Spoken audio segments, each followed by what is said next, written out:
Како што беше и најавувано, ова е средба од информативен карактер, средба на која премиерот и министерот за надворешни работи ни информира за последниот тек на настаните поврзани со процесот за изнаоѓање решение со проблемот што го има нашиот сосед со уставното име.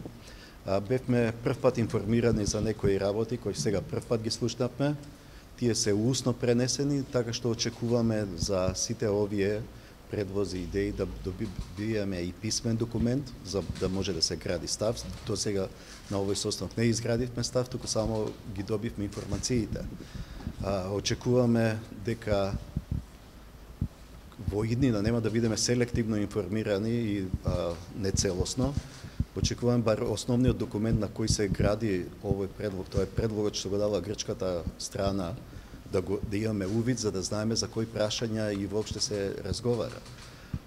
Инаку во својот, јас досега сум бил принципиелен и останувам доследно се придржувам на изградените ставови од претходните претседатели на Република Македонија, а тоа е дека процесот мора да се води во рамката утврдена од Обединетите нации и било кој документ мора да биде предмет на разгледување не само на лидерите на партиите и на државниот врв, како што тоа беше денес, туку мора за тоа да се консултираат и експертите од меѓународното право и меѓународните односи, затоа што видовме во минатото недоследност од грчка страна кога станува збор за документ кој треба да го усвојат и двете страни. Така што останува сега да добиеме писмен документ, по него да се произнесеме и да градиме став.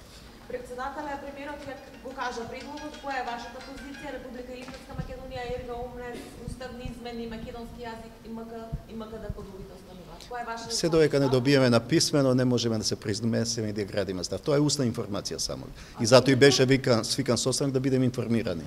А за името имате став? Личен став за Илирска Македонија. Дали е достоинствено според вас? Дали е достоинствено?